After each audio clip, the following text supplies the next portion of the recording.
Assalamualaikum warahmatullahi wabarakatuh. Balik lagi bersama saya. Kali ini kita ternyata kembali membahas salah satu anak usaha dari Astra Group ya. Kalau kemarin pembahasannya tentang Astra Auto Part untuk bidang suku cadang kendaraan. Kali ini kita akan membahas lagi salah satu bidang yang lain, yaitu bidang kelapa sawit ya, hasil olahan kelapa sawit maksudnya gitu ya. AALI, Astra Agro Lestari ya. Ini Astra Agro Lestari ini punya banyak lahan baik di Sumatera, Kalimantan ataupun daerah lainnya ya, dengan nama perusahaan anak usahanya yang berbeda-beda, anak usaha dari AALI ini ya. Kita mendapatkan data terbaru laporan laporan LK4-nya atau laporan tahunannya full year 2023 sudah rilis di idx.co.id. Kemudian kita mendapatkan sari atau rangkuman data-data itu, kita sarikan sebagai berikut dan nanti kita olah lagi menjadi valuasinya sehingga sampai pada kesimpulan ya. Dari kesimpulan valuasi, proyeksi dividen, hutangnya, kepemilikan, sampai pada simpulan. Lalu kita juga melihat chartnya seperti apa chartnya di akhir nanti ya. Baik, untuk technical chart itu hanya penambah untuk memastikan saja, tapi data inti kita adalah data fundamental ya. Sekali lagi, data inti kita adalah data fundamental, apakah layak untuk investasi atau perlu dipertimbangkan untuk investasi ya. Kita mulai dari nilai perusahaannya ya. Pertama dari book value, nilai buku. Artinya nilai perusahaannya secara keseluruhan, real asetnya secara keseluruhan, maka didapatkan nilainya adalah Rp11.439 per lembar sahamnya. Berarti ini luar biasa ini ya. Nilai perusahaannya Rp11.439 per lembar sahamnya. Baik, sekarang kita mau lihat dibandingkan dengan harga yang diperjualbelikan sekarang, apakah ini lebih murah atau lebih mahal ya. Sekarang kita lihat harga sekarang adalah 6.800 berdasarkan catatan saya di hari ini tanggal 23 bulan 2 2024, dibandingkan dengan nilai bukunya ya. Nilai bukunya, maka didapatkan bahwa harga sekarang itu lebih murah dibandingkan dengan harga wajarnya. Berapa? 41% lebih murah daripada harga wajarnya. Berarti sangat di bawah ini, termasuk harganya sangat di bawah. Tapi kita perlu juga mengkalkulasi ulang nanti apakah betul harga di bawah ini karena dihargai murah oleh masyarakat, atau memang dia sebenarnya sudah turun sehingga tidak bisa naik lagi. Oke, sekarang kita lihat bagian kedua, valuasi kedua, yaitu dari segi melihat keuntungan yang didapat. dibandingkan dengan harga sekarang, yaitu price to earning ratio, harga dibandingkan dengan labanya ya. Baik, kita cek dulu harga sekarang dibandingkan dengan labanya, maka kita dapati bahwa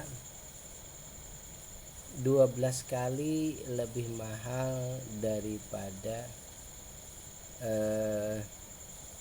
harga wajarnya. Dan harga wajarnya berapa? 5.480. Secara kalkulasi untuk saham AALI ini, untuk membeli saham ini sebenarnya di harga 5.480 itu sudah mahal ya. Sementara sekarang harganya itu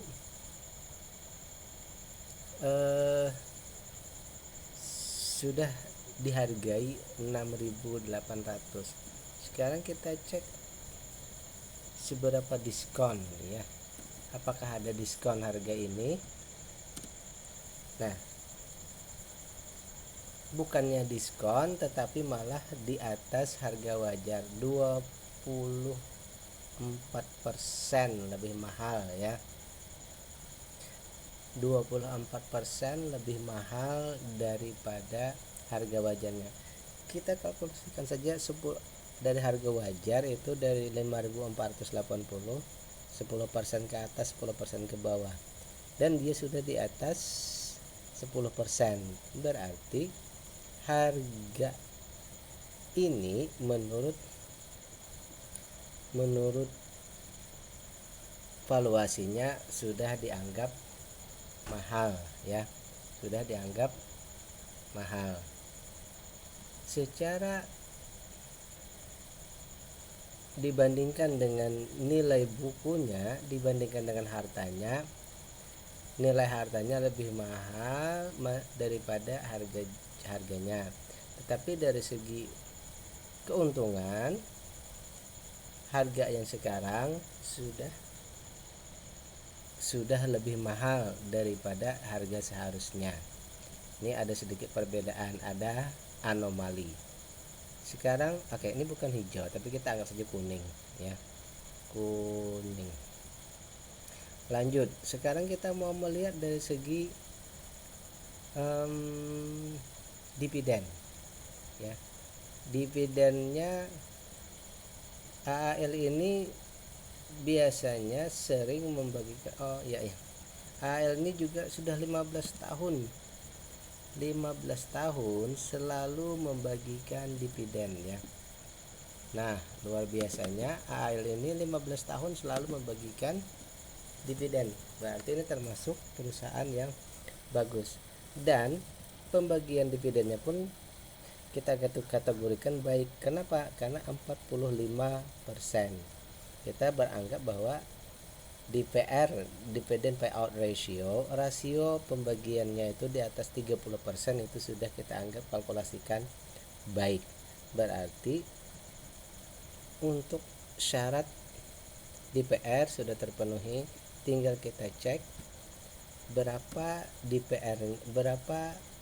dividennya. Kenapa dikali ya? Kan dibagi tapi dikali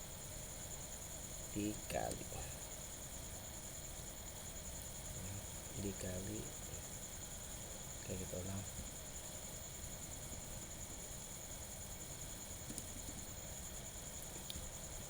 Kita kalikan 45%, hasilnya ada 246,60 rupiah. Jadi proyeksi dividen yang akan kita dapatkan kalau kita sedang menghold saham ini, maka kita akan mendapatkan 246 rupiah. Kalau kita beli di bawah harganya, harga sekarang, tapi kita cek dulu dividennya kita bagi dengan harga sekarang ya. Tapi nanti bisa saja berubah pada saat setelah rapat umum pemegang saham. Kita tidak tahu berapa harganya nanti. Kemudian pada saat Komdet juga berbeda, tapi setidaknya bayangan sekarang seperti ini. Ini kita dapatkan bahwa dividen yieldnya, persen dividennya dalam setahun adalah 3,6%, ya, 3,6%. Menurut perhitungan saya 3,6% itu termasuk sekarang kan 6% ya di suku bunga BI itu 6%. Kalau 3,6% mungkin termasuk di bawah. Mungkin kita mensyaratkan sekitar 5 atau ke atas ya, atau 4 ke atas, baru kita bisa jadikan patokan bahwa dividen itu kita anggap baik. Mungkin 5 ke atas ya. Berarti untuk saat ini kalau kita yang belum membeli ya, mungkin belum bisa kita jadikan patokan.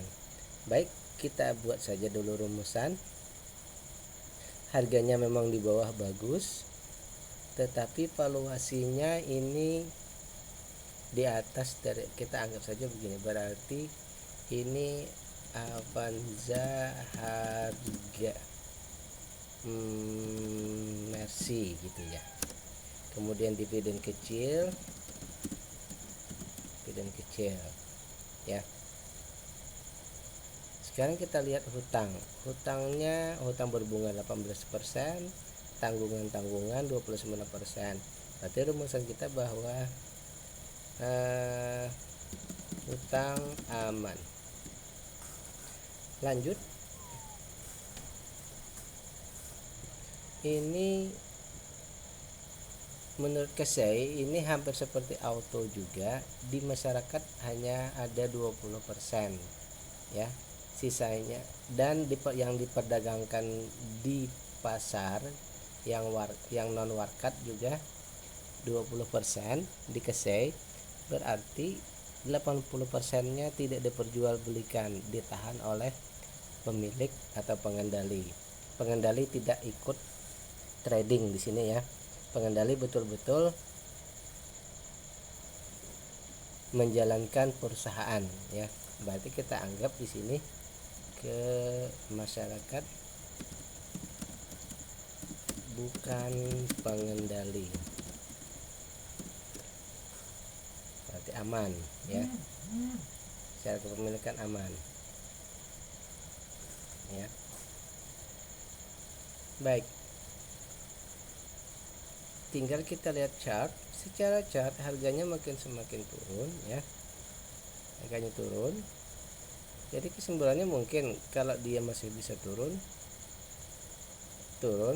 dan mampu menuju harga wajar, misal ya, dia harganya turun mendekati Komdet, misalnya harganya turun, anggap misalnya sampai 5.600 misal.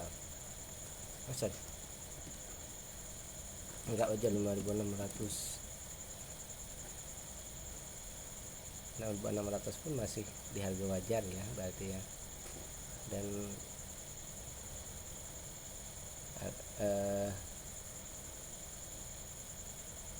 dividennya naik sekitar 4%. Kalau 5.000 bisa saja. Kalau 5.000 itu dia kembali ke harga wajar, kemudian dividen naik hampir 5%. Mungkin sudah bisa, cuma tetap mungkin masih kita anggap agak kemahalan ya. Baik, jadi simpulannya melihat chart harganya masih turun. Kalau memang bisa lebih ke bawah lagi, atau bisa penghasilannya yang meningkat ya. Jadi dua bisa keuntungan perusahaan yang meningkat, atau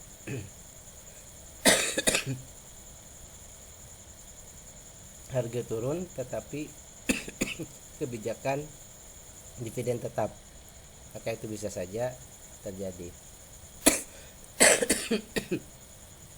Jadi untuk kesimpulan saya bahwa saya secara pribadi mungkin tidak berusaha untuk mengambil saham ini untuk dikoleksi secara pribadi berdasarkan data ini ya, bukan berdasarkan